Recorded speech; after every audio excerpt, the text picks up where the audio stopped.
अलि अलि अलि दायर भन्नु त्यो तपाईले सबै के भनिदिनुस् भन्नु कसै नतालम न हो सर अनि अपरेसन गरेर बच्चा निकाल्यौँ राम्रै थियो 24 घण्टा आइसियुमा राख्नु भयो निकालेपछि अनि 11 बजे निकालेपछि 8 बजे चाहिँ उहाँ समस्या भयो मुखबाट ब्लड आएको छ सिस्टरहरुले केही हुँदैन रत्ननगरको बुढा हस्पिटलमा मुखबाट ब्लड आएको छ म कचरामा थापेर फालेछु उसको बुढाले हातमा थापेर फालेको छ हैन भनेको बेलामा डाक्टर आइदिनु छोरा हो छोरा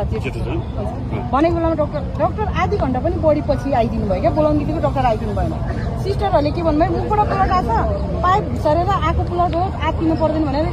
अक्सिजन लाउनमा बाँकिन लागि हामीलाई भन्ने बित्तिकै डाक्टर किन आइएन यसो गरौँ के गर्नु भने त्यो अलिकति डिटेलहरू म तपाईँको यहाँको सम्पर्क कोषको नम्बर यहाँ को हुनुहुन्छ कसलाई सम्पर्क गर्ने यहाँको नम्बर कोसँग छ तपाईँ नम्बर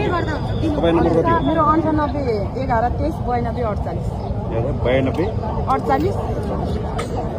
हुन्छ म तपाईँलाई समन्वय गर्छु अब के त्यो छानबिन गरिदिनु पर्यो भन्ने हो तपाईँहरू हजुर हाम्रो छानबिन गरिदिनु पर्यो बच्चाले न्याय पाउनु पर्यो दोषीलाई कारबाही हुन पर्यो यस्तो किनिएका लाइसेन्स लिएर हस्पिटलमा राख्न भइएन हैन म समन्वय गर्छु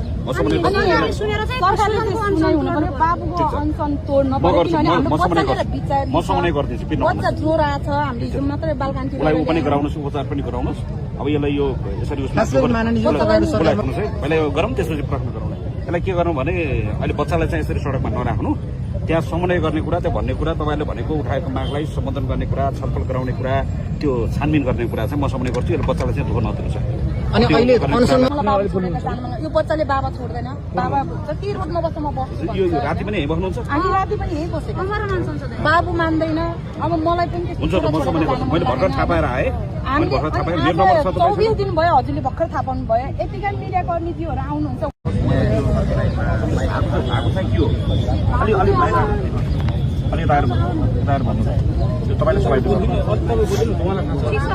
के भनिदिनुस् भन्नु कसै नतालम न हो सर अनि अपरेसन गरेर बच्चा निकाल्यौँ राम्रै थियो 24 घण्टा आइसियुमा राख्नु भयो निकालेपछि अनि 11 बजे निकालेपछि 8 बजे चाहिँ उहाँ समस्या भयो मुखबाट ब्लड आएको छ सिस्टरहरुले केही हुँदैन रत्ननगरको बुढा हस्पिटलमा मुखबाट ब्लड आएको छ म कचरामा थापेर फालेछु उसको बुढाले हातमा थापेर फालेको छ हैन भनेको बेलामा डाक्टर आइदिनु छोरा हो छोरा भनेको बेलामा डाक्टर आधी घण्टा पनि बढी पछि आइदिनु भयो क्या बोलाउनु बित्तिकै डाक्टर आइदिनु भएन सिस्टरहरूले के भन्नुभयो मुखबाट ब्लड आएको छ पाइप घुसारेर आएको ब्लड हो आत्तिनु पर्दैन भनेर अक्सिजन लाउनमा बाँकिन लागि हामीलाई भन्ने बित्तिकै डाक्टर किन आइएन यसो गरौँ के गर्नु भने